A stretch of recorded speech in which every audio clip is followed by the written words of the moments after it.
Hello and welcome to another video. This is podcast episode 45 and let's just get started. It has been a couple of weeks since I've returned, 2 weeks to be exact, and I've done a couple of things. I have a couple of pieces that I finished.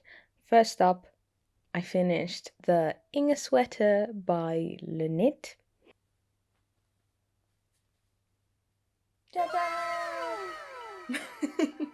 This is a sweater that I've been working on for quite some time now, but first let me give you some information as usual. So the yarn that I used was Yerbos Astrid, which is 100% superwash wool, and it has a yardage of 125 meters per 50 grams. As for the colors, the main color, the dark purple, is number 34. It's called Perfect Purple.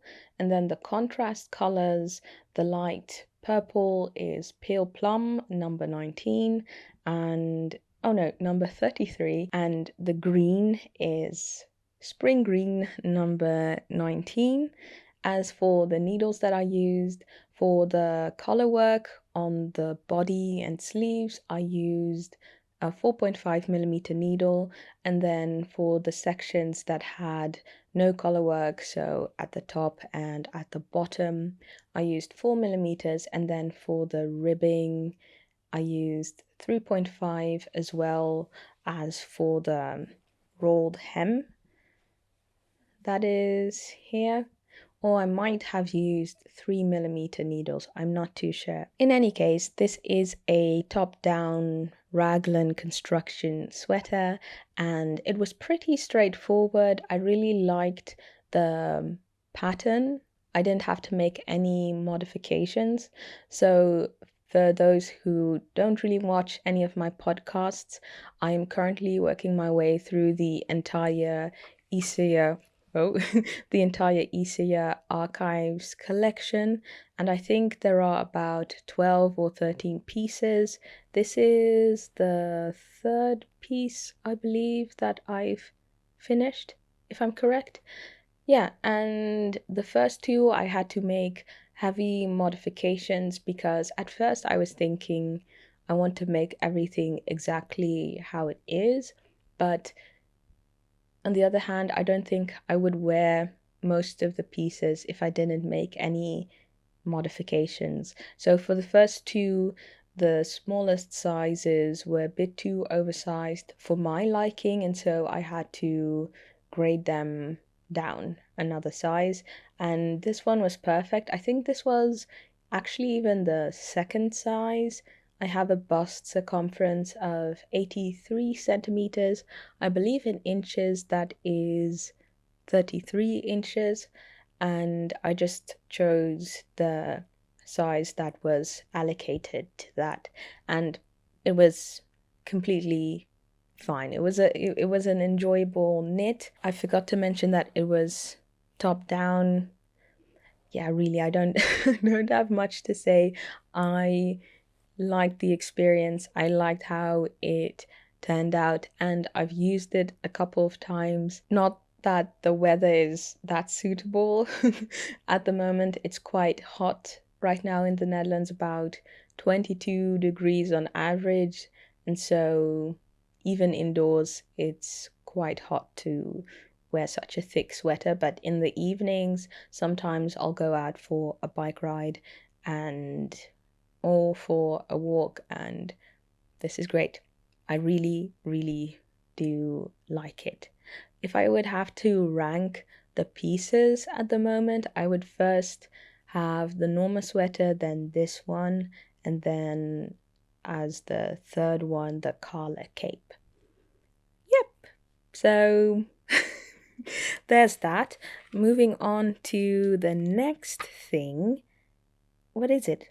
Oh wait, no, I forgot to mention this. Well, I did mention this, I think, in the last episode, but I actually ran out of the pale purple, so the second contrast color, and I thought that I just lost a ball of yarn, but turns out that I just needed more yarn.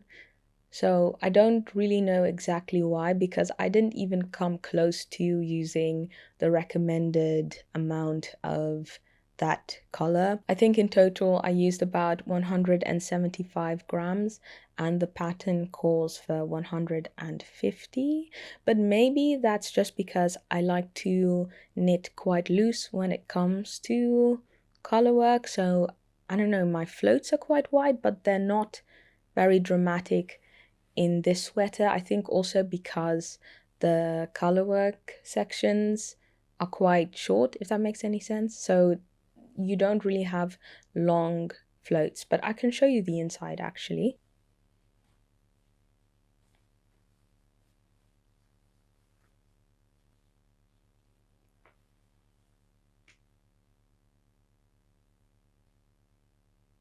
Now looking at the floats again, I actually do feel that they're not that long for the distance. I think they're quite all right. So I don't know if this shortage is because of my own way of knitting or I don't know.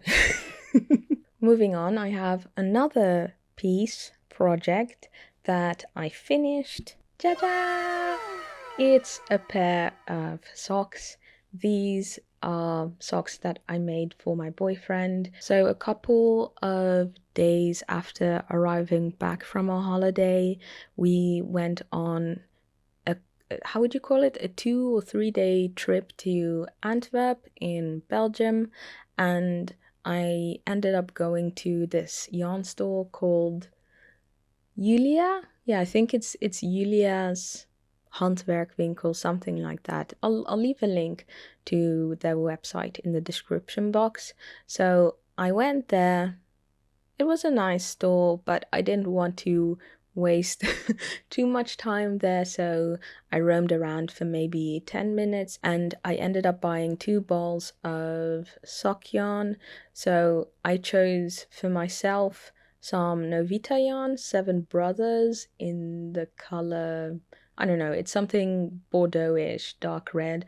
I actually lost it here at home, so I unfortunately couldn't show it this episode, but this one I already finished. So yeah, this is also Novita's Seven Brothers, but it's the selection called Raita because it's striped, it's self-striping yarn, and the color has a name, Triumphal, Triumphal Arch or Triumph Arch.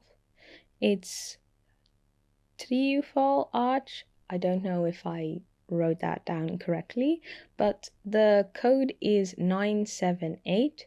So about the yarn, it's 75% superwash wool, 25% nylon, and it has a yardage of 200 meters per 100 grams. And on one of the websites that I checked, it was marketed as an Aran weight yarn. So I used 3mm needles for this pair, and I didn't really do anything special. These are just plain socks. So I started off with some ribbing, then did the body. I had to decrease a couple of stitches on the leg. It's not a body, it's a leg. On the legs because the socks sat quite loose on his leg. And then after that I did a slip stitch heel flap, and then I did a French heel, and then I just did a side gusset and just decreased on 4 points at the tip. So 1 row of decreases, then 1 plain row, and I did that I think maybe 4 or 5 times, 6 times maybe even, and then I just finished off with Kitchener stitch. So yeah, top down socks. This is just my favorite method of making socks, and I'm very happy with the result. He's also very happy, so this was a success. Then I would like to show you a project that has been lingering for quite some time.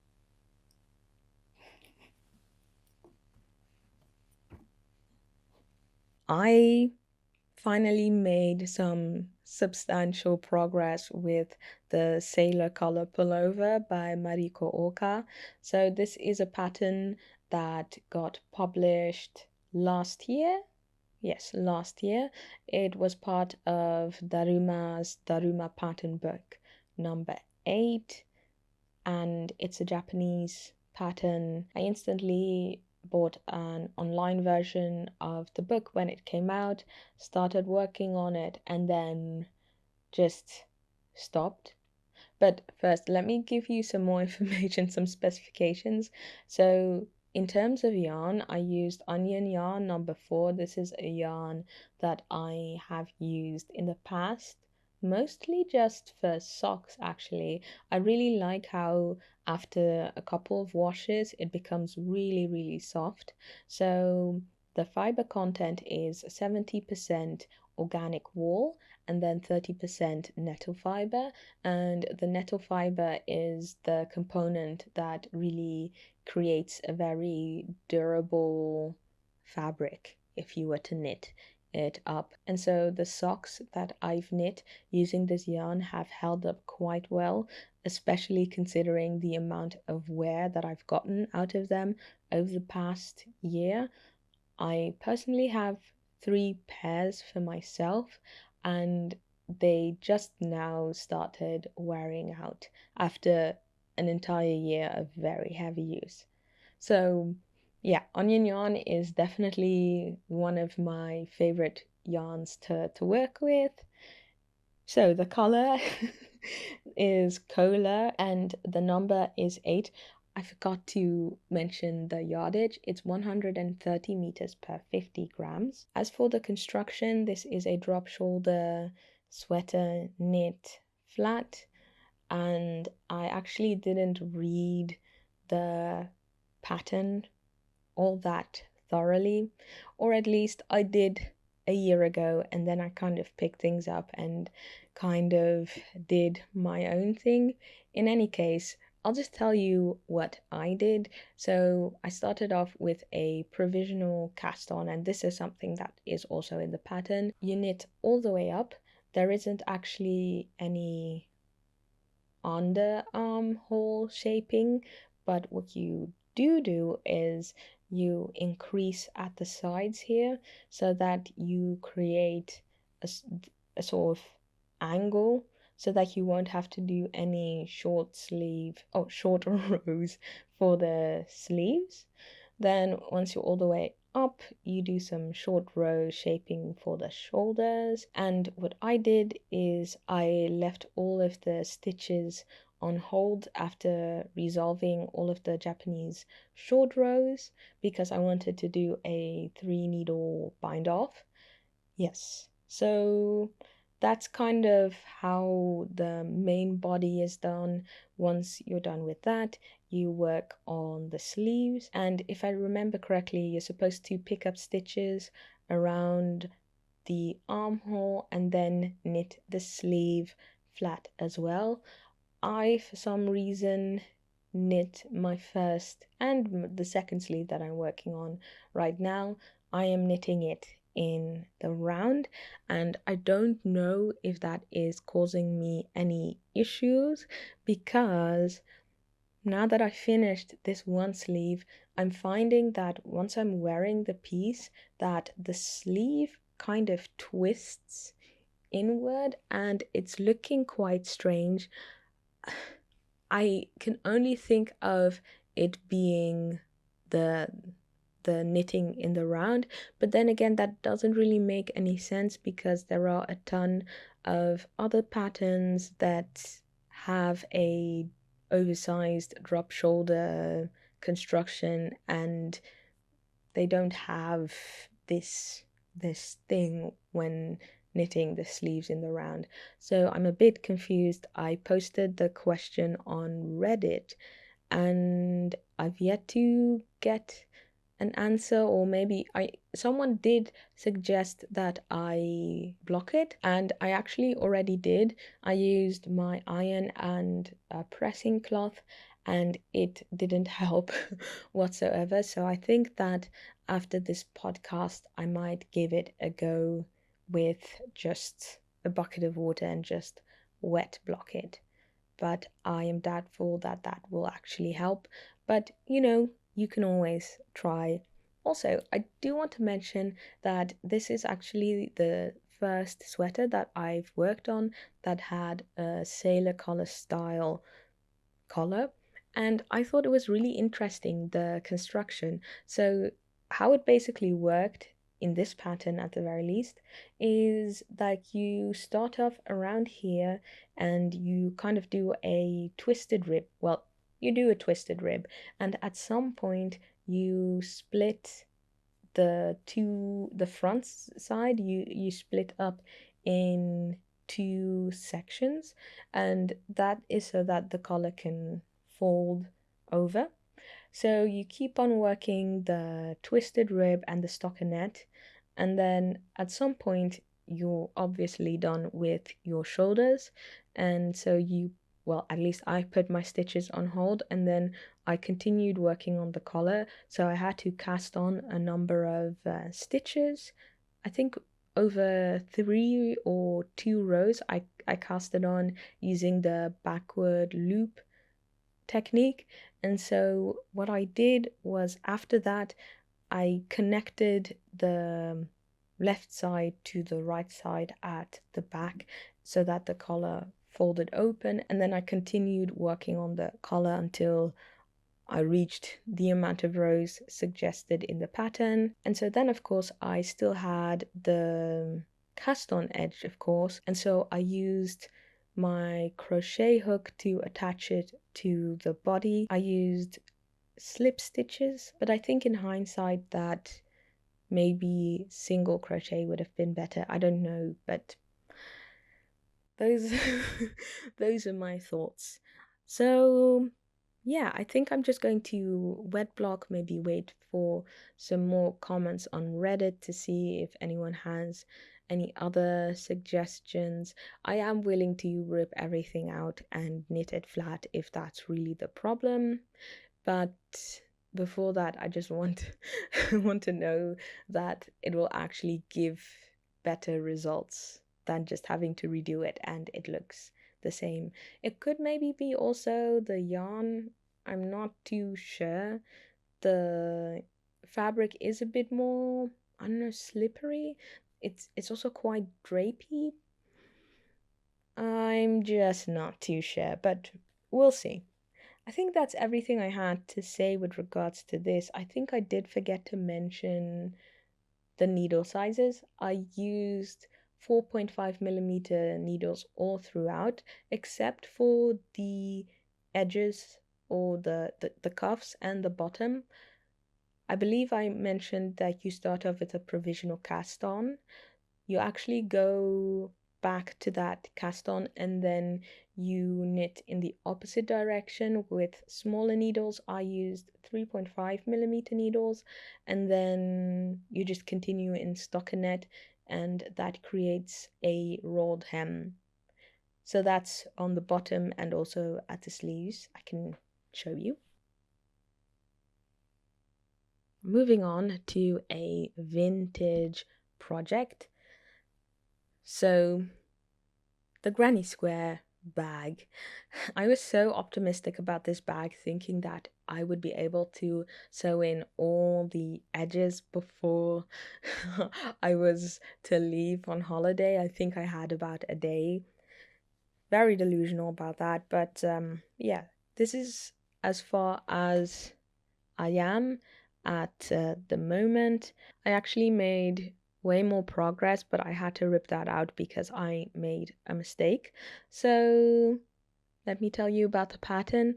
This, I believe, is from Baldwin and Walker. It's a granny square bag, and yep, basically what you do is you make a bunch of granny squares in different colors, or well, you use 3 colors and then you make 3 different granny squares, and then you put them in this nice pattern, and then you do some double crochets all around.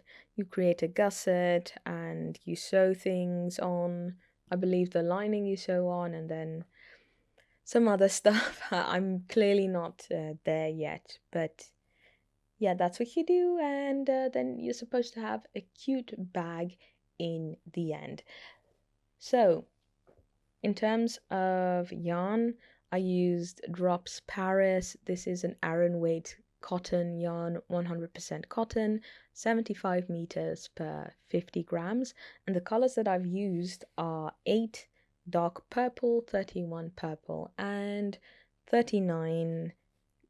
I don't know the English name for it, but the Dutch name is wasabi. If I remember correctly, in the last episode, I had sewn in all of the edges of the tiny crochet squares, and that took so long, but yeah, I had done that. Since then, I sewed all of the pieces together using whip stitch, and this also took a number of days, but I'm very happy with the result. I was very patient with it, so it was fine in the end. I do have to say it was quite all right. So I noticed I'm sighing a bit, but that's just because I noticed that I made a number of mistakes. I am noticing that I'm not all there, if that makes any sense. I'm not completely present, I feel, at times in the past couple of months, and I've made a lot of mistakes. For instance, when I finally got to making the gusset, I realized that I was actually supposed to make 4 double crochets per granny cluster instead of your classic 3, and so that was kind of the reason why this looked more, I guess, transparent than the picture, because in the picture the squares look very scrunched up. Not that that really mattered to me, I was fine with that regardless. But as you might have noticed, I was talking about the gusset. And do you see a gusset here?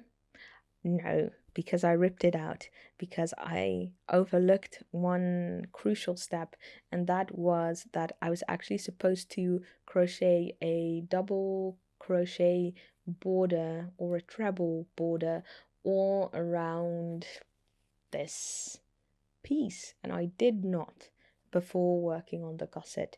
And so I realized that when I was attaching the side gusset to the other part of the bag, so that it would become basically a bag, and my bag was looking quite vertical. It was looking kind of like this when it's supposed to look more so like this, I would say, something like this. And so I looked at the pattern and I realized that I had forgotten the border. So yeah, I had to rip that out, and I haven't worked on it since then. But yeah, I'm going to pick this up quite quickly. I'm just kind of also thinking about the lining. I don't know if it's worth making the lining double facing, just because I don't want to waste the nice fabric that I have. This idea just popped up in my mind. Maybe I can purchase some dark purple cotton and use that as the outer lining, and then the inner lining is the flowers. Because I mean, there are some holes in here, but if I put the lining against it, the flowery lining that I showed last episode, it's not going to really shine through here, and I think it's just going to be a waste of really nice fabric that I bought when I was in Japan.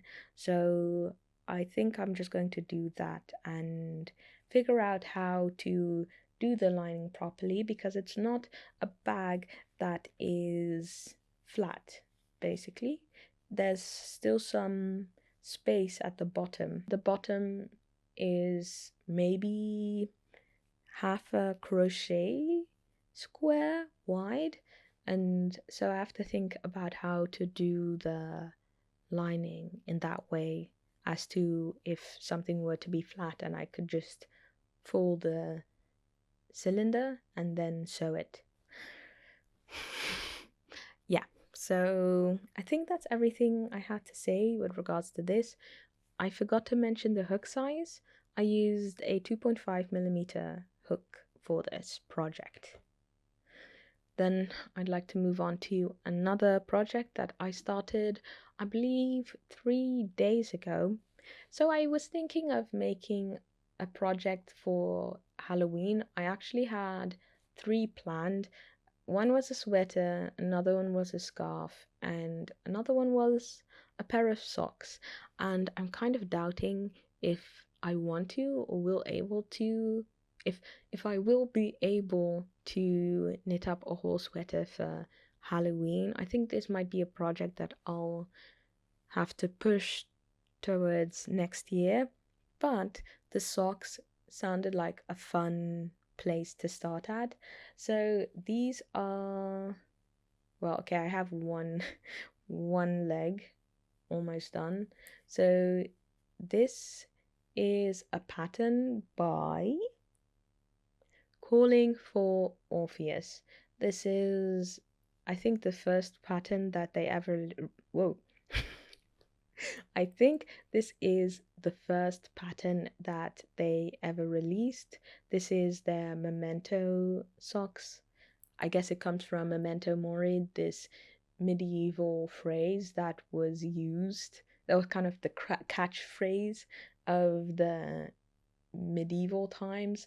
Basically, so many people were dying all the time, and life was centered around the church, at least in the West.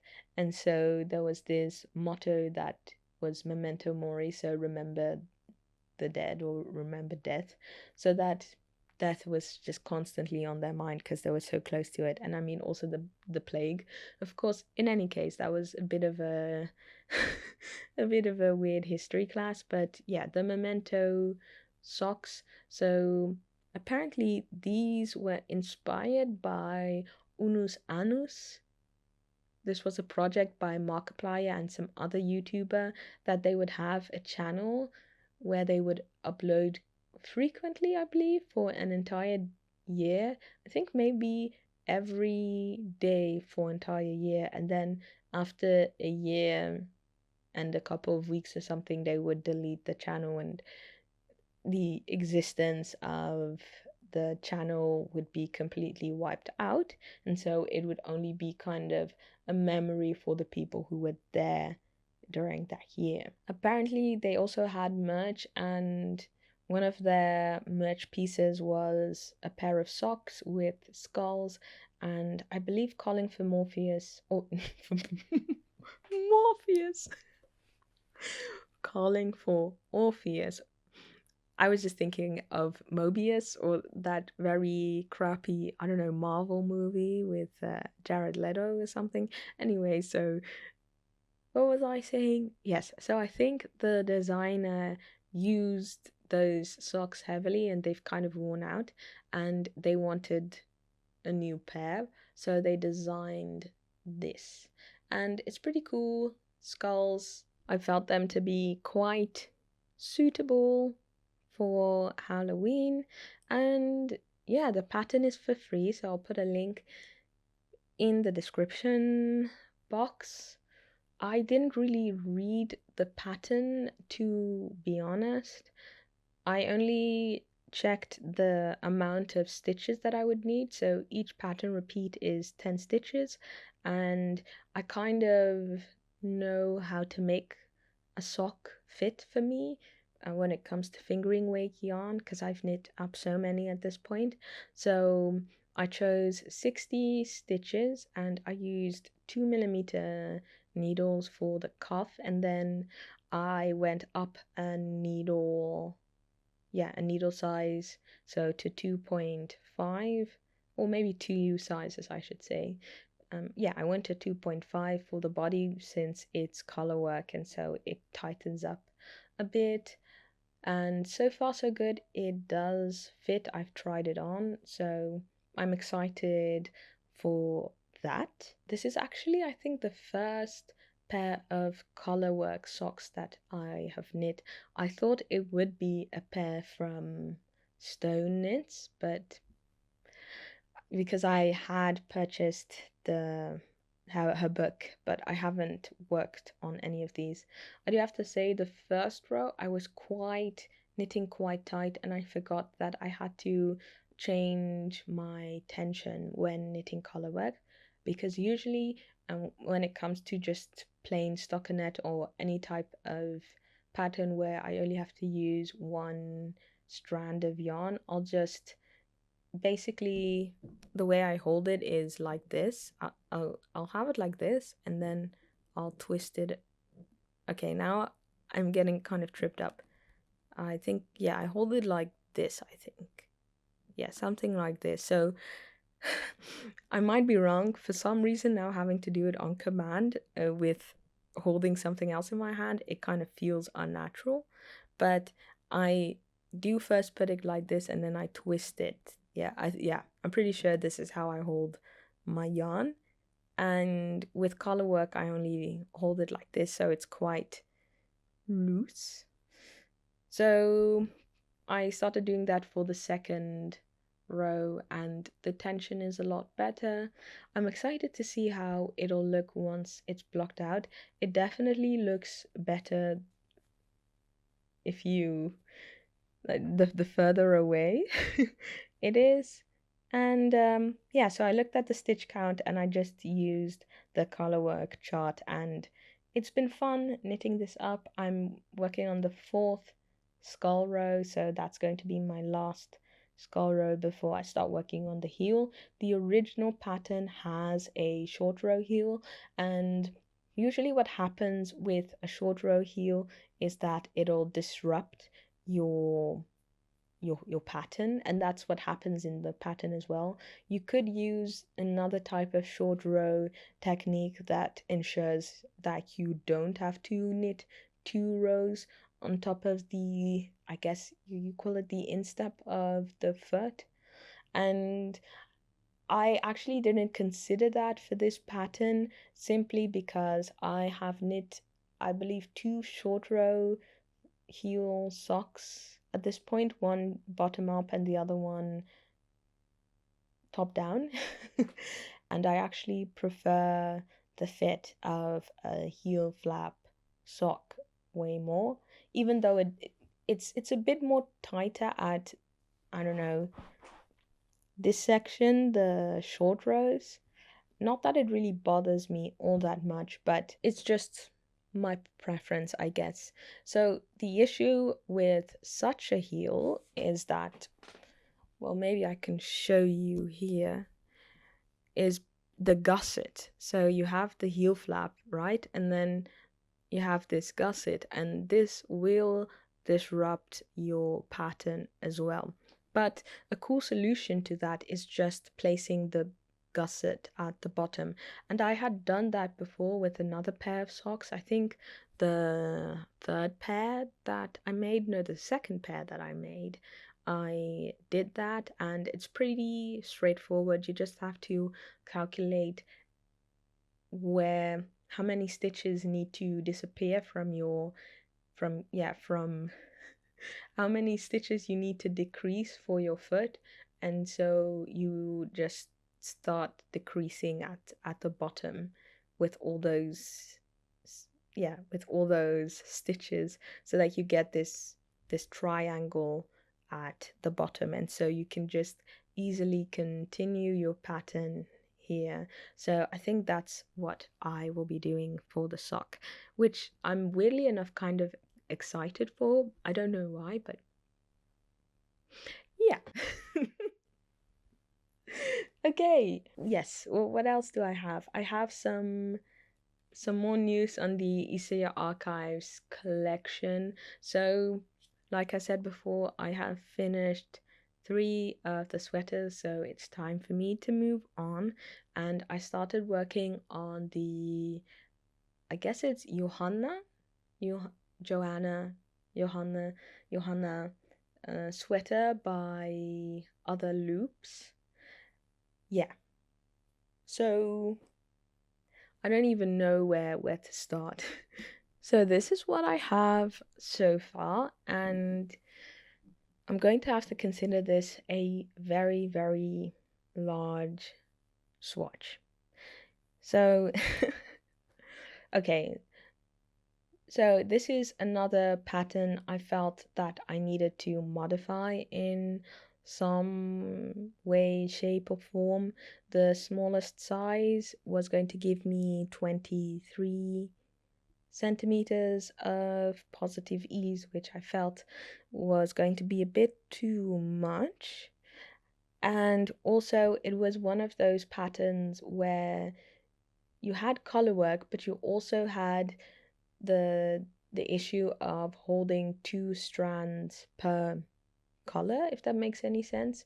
So you have so how do I explain this? You use 4 strands of yarn at the color work section because for each color you use isager tweed, and then you use isager's silk mohair. So every color consists of two strands of yarn, and I just didn't want to do that. I can't afford it, and I wanted to so this pattern was just going to cost me some time to modify, and I don't really know my reasoning anymore, but yes. Okay, so I thought, okay, maybe I can skip all of the modifying, taking out stitches by just going down a needle size and knitting with thinner yarn. So I ended up buying some yarn from Yerbal because they had this summer sale. They have this website called Edna. It's for Dutch people. So it ships Swedish yarn from Järbol and Svarta Fåret to the Netherlands. In any case, they did a huge summer sale and they did 60% off of their alpaca solo, which I think sells for about €8, €8.95 for 50 grams, so that's about €18 per 100 grams, and they did about 65% off, so I thought this would be a great opportunity to use it. It is 100% alpaca, and it has a yardage, I believe, of 137 meters per 50 grams. No, 167 meters per 50 grams.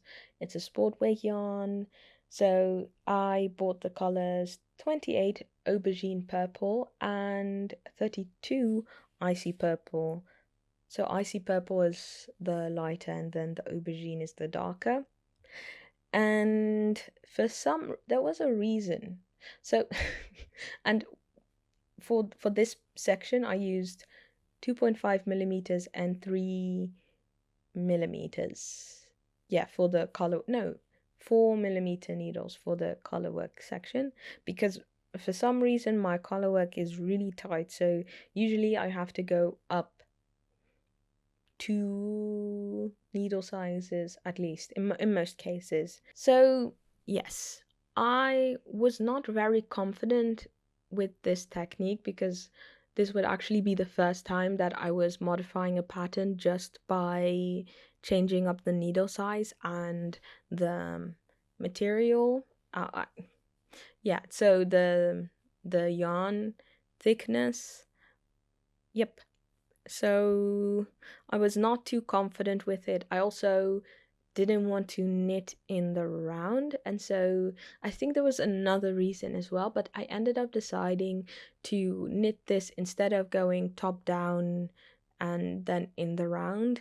I decided to go bottom up flat, And I felt that if I were to do that, and I would know at an earlier time whether or not this would be the right uh, gauge, because I did make some gauge swatches. I made, well, this one's quite small, but I made another one as well.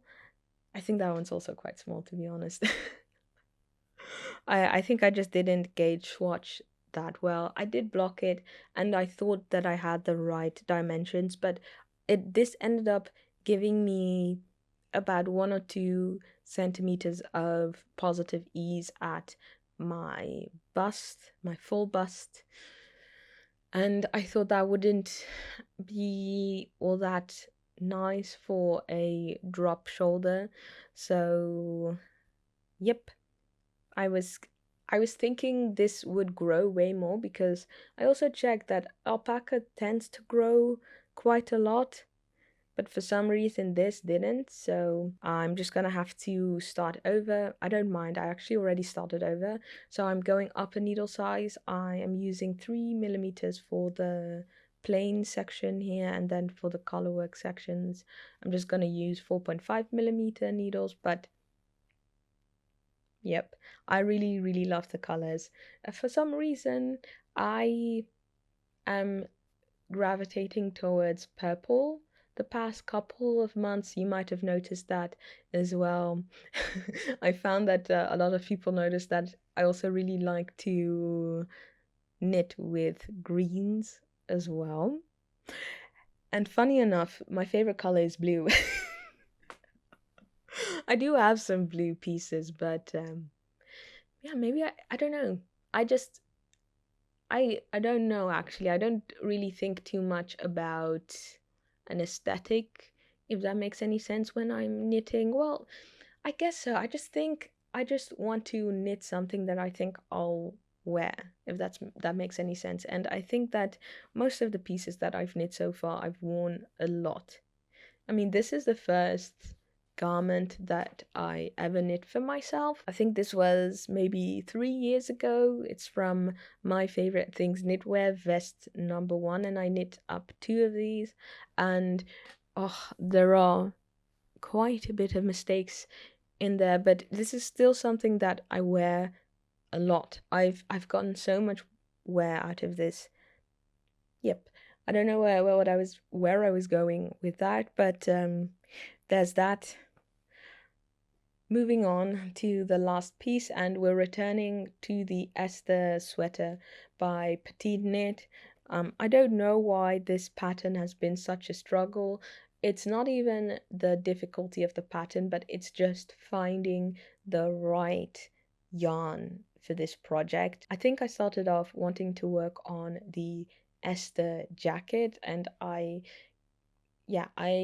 came up with some Yarbo Astrid again superwash DK yarn, and realized that I chose the wrong yarn, because again this is another pattern that uses yarn held double, and at this moment I just want to try and avoid using 2 yarns held double, especially when it's something as expensive as silk mohair. I don't mind if I have very thin wool, and what I'll do is, what I've done actually quite recently is buy huge cones, so maybe 500 grams of yarn for maybe 50 euros, something like that, or even less. And yeah, yep, and and then just how would I say this? Yeah, and then if it's very thin, like maybe 800 meters per 100 grams, just double it up or something. But just with the silk mohair thingy is just, I don't think it's my vibe and in my price range at the moment. In any case, the Yarbo Astrid didn't work out for me, and I ended up with a slightly thicker yarn. This is Yarbo's Alp, and it is, what is it? It's 100 meters per 50 grams. I think you would call that a worsted weight yarn. on the website they didn't really say what weight it was, but yeah, it's 100% wool. This isn't superwash. The color is granny green and the number is 36112. And I just love just how bright it is. Actually, I was thinking over the past couple of weeks, is blue really my favorite color? Maybe it's green actually. Blue always used to be my favorite color, but I think I'm actually leaning more to green in the past couple of years. But actually, who cares? Do I actually even need a favorite color? I could also just pick multiple favorite colors, right?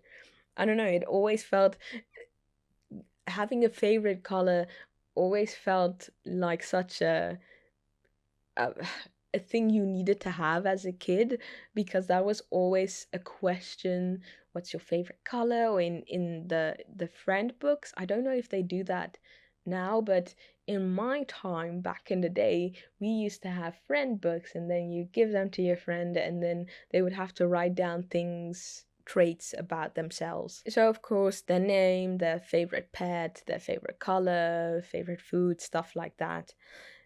So I don't know. I don't think it's really important. For the most part, I am just trying to enjoy the knitting experience. I have been feeling a bit discombobulated when it comes to knitting the past couple of weeks. I just think in general, I don't feel very grounded at the moment, kind of unsure about a lot of things. So I don't know if that's going to resolve itself soon, hopefully. In any case, I think the last thing that I would like to note is that all of my vintage knitting books have arrived. I'm very pleased with them. About 3 of them were a bummer because they didn't have the instructions. So 2 of them didn't have any instructions at all. I don't know if I just did not read the description correctly. I felt that I did do that.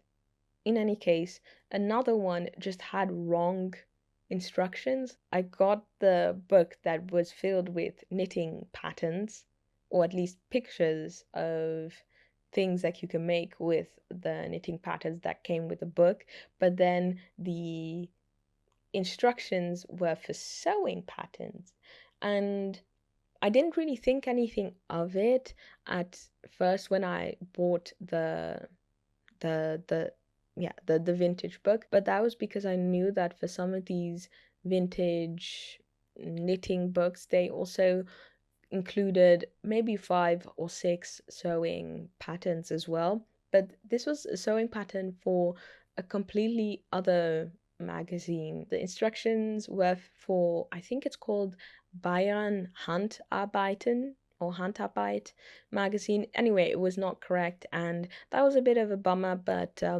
the rest was all fine, and it was way cheaper than trying to get it from that weird antique shop where I tried my first go. In any case, I have been looking a lot at these patterns, and I think I'm going to take a lot of inspiration from them and try and make something for myself that really matches my style and also the climate that I'm living in. So I think that's everything for this episode. It is a bit different than the usual ones. I'm trying to see if I can make things a bit more smooth. I don't know. In any case, as always, thank you very much for watching, and I hope to see you soon in another video. Bye bye.